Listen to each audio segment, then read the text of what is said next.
له ومن يضلله فلا هادي له ونشهد أن لا إله إلا الله وحده لا شريك له ونشهد أن سيدنا وسندنا ومولانا محمدا عبده ورسوله أما بعد فأعوذ بالله من الشيطان الرجيم بسم الله الرحمن الرحيم يا أيها الناس اتقوا ربكم الذي خلقكم من نفس واحدة وخلق منها زوجها وبث منهما رجالا كثيرا ونساء واتقوا الله الذي تساءلون به والأرحام إن الله كان عليكم رقيبا صدق الله العظيم وقال النبي صلى الله عليه وسلم تنكح المرأة لأربع لمالها ولجمالها ولحسبها ولدينها فاصفر بذات الدين أو كما قال عليه الصلاة والسلام. میرے محترم بزرگوں اور دوستوں، بہت دیر سے آپ اللہ تبارک و تعالی حضور پاک صلی اللہ علیہ وسلم کا ذکر خیر سماعت فرما رہے ہیں،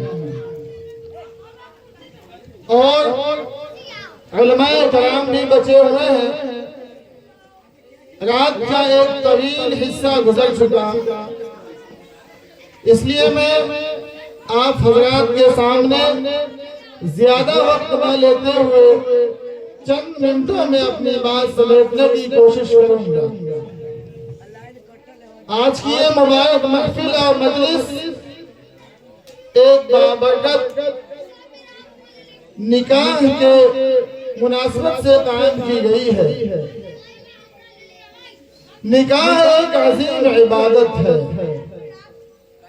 نکاح کے دو مقاصد ہیں، ویسے تو بہت سارے مقصد ہیں لیکن ان میں سے اہم مقصد دو ہیں۔ سب سے پہلا مقصد نکاح سے ایک حصول اولاد ہے۔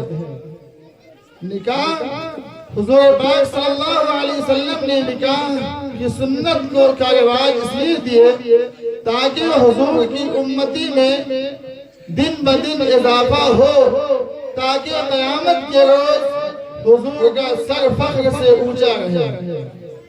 تو ایک مقصد حصول اولاد ہے، اور دوسرا مقصد نکاح کا یہ ہے کہ اپنی عصمت اور عفت کے جوہر کی حفاظت ہے۔ یعنی جب انسان نکاح کرتا ہے تو بہت ساری گناہوں سے بچ جاتا ہے، چاہے وہ نگاہ کی گناہ ہو، چاہے وہ یعنی من جملہ بہت سارے گناہوں سے وہ بچ جاتا ہے، محفوظ و معمون ہو جاتا ہے۔ مجھے یاد آتا ہے کہ ایک شخص اپنے وقت کا بہت بڑا گورنر تھا جن کا نام نجم الدین تھا۔ بہت بڑا گورنر، بادشاہ وقت تھا، لیکن نکاح اب تک نہیں کیا تھا، مناسب رشتہ نہیں مل رہا تھا، بہت پریشان حال تھا۔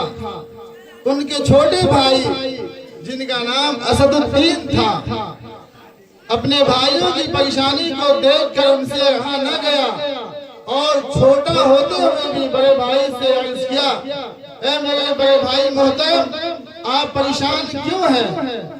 آپ نکاح کیوں نہیں کرتے؟ انہوں نے فرمایا کہ مناسب رشتہ ہمیں نہیں مل رہا ہے۔ چھوٹے بھائیوں نے کہا، کیسا رشتہ آپ کو چاہیے؟ بادشاہ وقت کی صاحبزادی چاہیے یا وزیر مملکت کی بیٹی چاہیے جن سے آپ نکاح کر سکتے ہیں؟ تو گورنر نے کہا میرے بھائی، بادشاہ وقت کی بیٹی یا وزیر مملکت کی بیٹی مجھے نہیں چاہیے، بلکہ مجھے تو ایسے شریک حیات چاہیے جو میرا ہاتھ پکڑ کر جنت میں لے جائے۔ مجھے ایسے شریک حیات چاہیے جو میرا ہاتھ پکڑ کر جنت میں لے جائے، اور ان سے آنے والی اولاد ایسی اولاد ہو جو بہادر ہو اور قبلہ اول بیت المقدس کو ہمارے پاس واپس لے آئے۔ یہ بات دونوں بھائیوں کے درمیان ہوئی اور ختم ہو گئی۔ ایک روز گورنر جو مسجد میں گئے، اللہ والوں کے پاس، اللہ والے مسجد میں بیٹھے ہوئے تھے، صاحب کشف و کرامات شیخ بزرگ ان کی خدمت میں حاضر ہوئے اور محو گفتگو ہوئے۔ اسی درمیان ایک باپردہ خاتون آئی اور کچھ اس شیخ سے کچھ کہنا چاہ رہی تھی۔ شیخ نے گورنر سے کہا، آپ کو اگر تکلیف نہ ہو تو میں چند منٹ اس خاتون سے گفتگو کر لوں۔ گورنر نے کہا، بالکل حضرت، آپ پہلے ان سے گفتگو کر لیں۔ بابائنہ خاتون جو آئی تھی بہت حسین و جمیل، خوبصورت تھی۔ بزرگ سے کہنے لگی، بزرگ نے کہا کہ میں نے تمہیں ایک رشتہ دیا، کیا وہ رشتہ فائنل تک پہنچا؟ اس عورت نے عرض کیا، شیخ یقیناً وہ رشتہ بہت مالدار تھا، بہت مالدار تھا، بہت پیسے تھے، لیکن میں ان سے رشتہ نہیں کیا۔ مجھے تو ایسا رشتہ چاہیے جو میرا ہاتھ پکڑے اور جنت میں لے جائے۔ مجھے ایسا شوہر چاہیے کہ نکاح اور شادی کے بعد ایک ایسی اولاد میرے نسل میں آئے جو نیک ہو، بہادر ہو، شہسوار ہو اور قبلہ اول بیت المقدس کو ہمارے پاس واپس لے آئے۔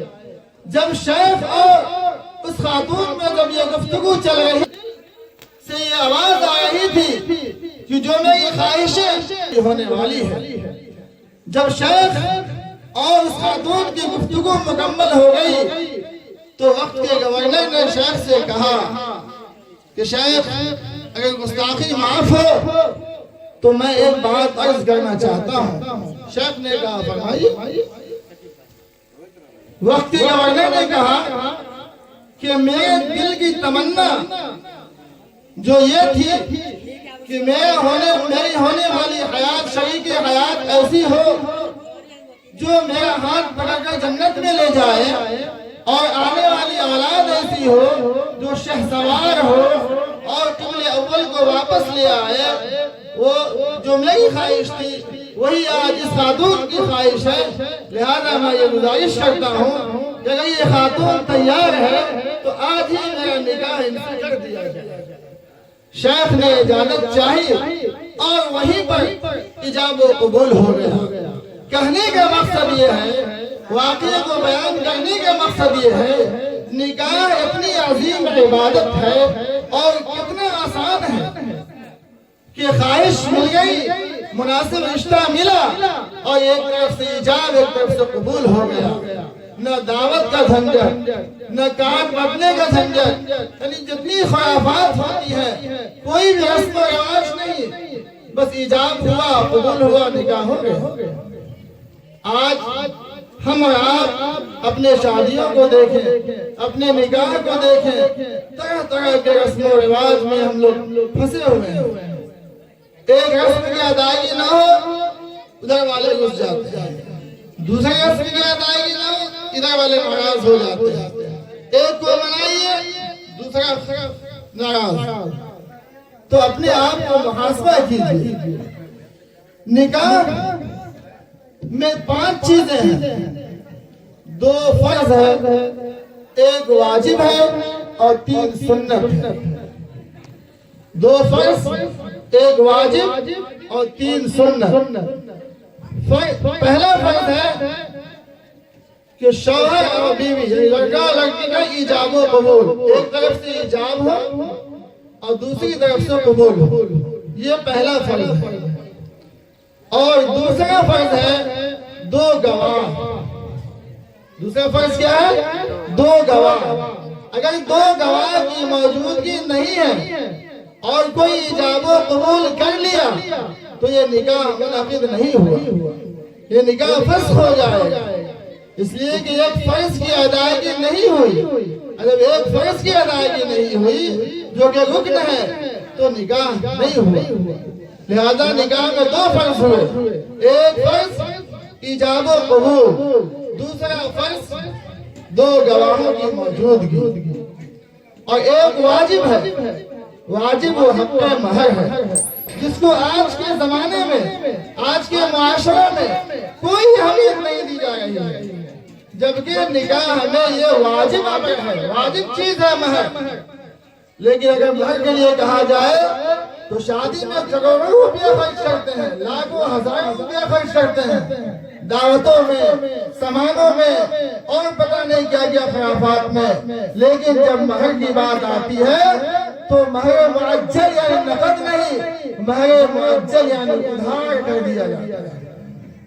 مہر دینے کے لیے پیسے نہیں ان کے پاس، لاکھوں روپے خرچ کر سکتے ہیں، لیکن جو واجب ہے، جو حضور پاک صلی اللہ علیہ وسلم نے جس امر کو، جس بات کو واجب قرار دیا، اس کی ادائیگی کے لیے ہمارے پاس وسعت صلاحیت نہیں ہے۔ بہت افسوس کے مقام ہے۔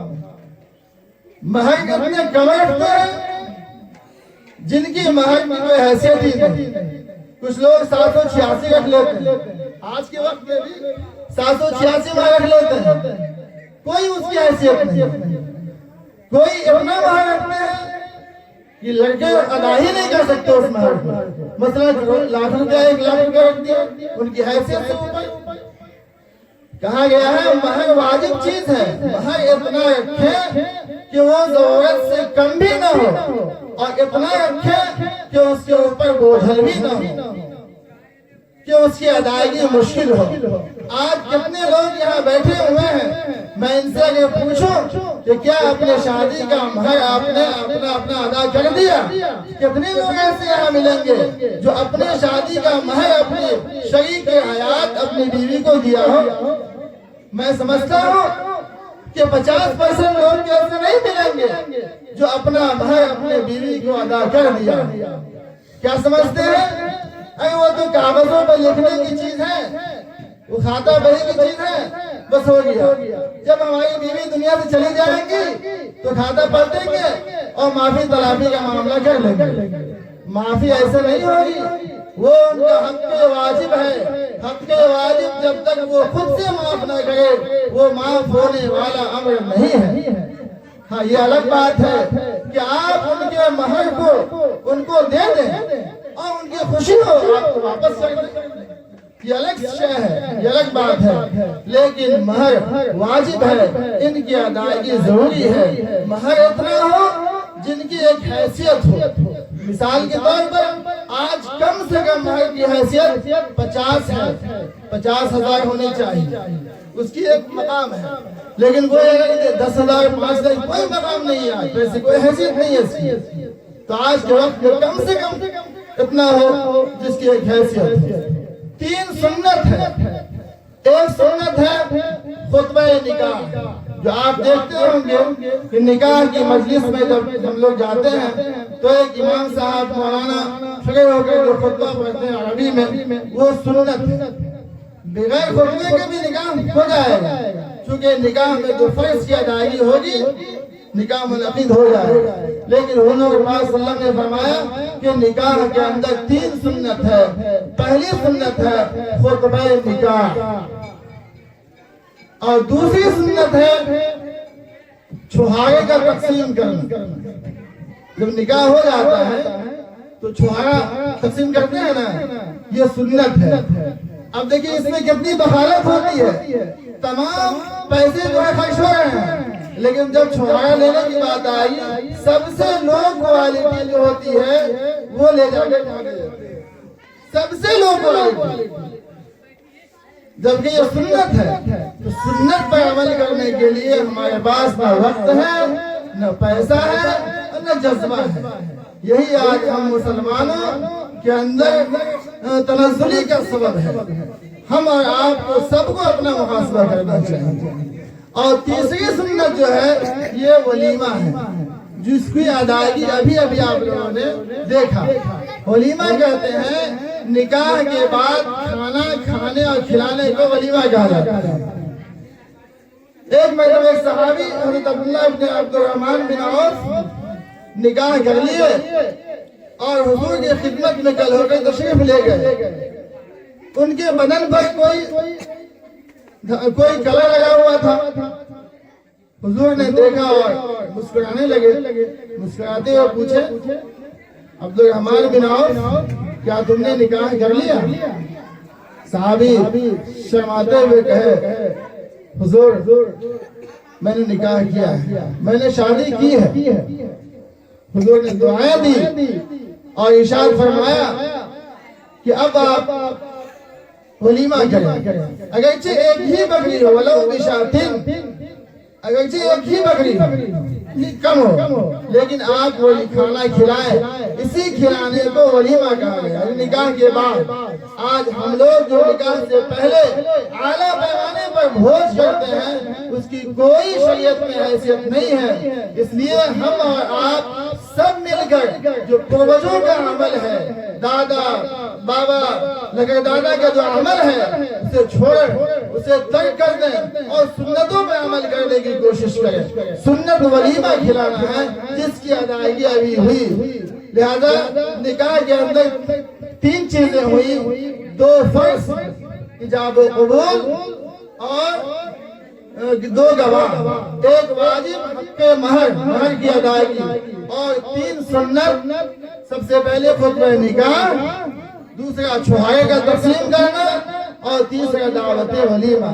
اس لیے ہم سب اس نکاح کی محفل میں بیٹھے ہیں، لہذا اس بات کا عہد کریں کہ انشاءاللہ ہم لوگ شادی اور نکاح سے پہلے جو بھوج کرتے ہیں، جو دعوتیں کرتے ہیں وہ نہ کریں، بلکہ نکاح اور شادی کے بعد ولیمہ کے رواج اپنے اندر ڈالیں۔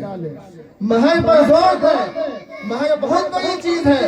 بغیر مہر کے نکاح کا تصور ہی نہیں ہے، بغیر مہر کے نکاح کا کوئی تصور نہیں ہے۔ جس طریقے سے بغیر وضو کی نماز نہیں ہے، اسی طرح بغیر مہر کے نکاح کا تصور نہیں ہے۔ اور آج ہم مسلمان مہر کی طرف کوئی توجہ نہیں ہے، بہت افسوس کا مقام ہے۔ لہذا انہی چند باتوں پر ہم اپنی باتوں کو ختم کرتے ہیں اور اللہ سے دعا کرتے ہیں کہ اللہ ہم سب کو فرض واجب اور سنتوں پر عمل کرنے کی توفیق عطا فرمائے۔ آمین۔ وآخر دعوانا الحمدللہ رب العالمین۔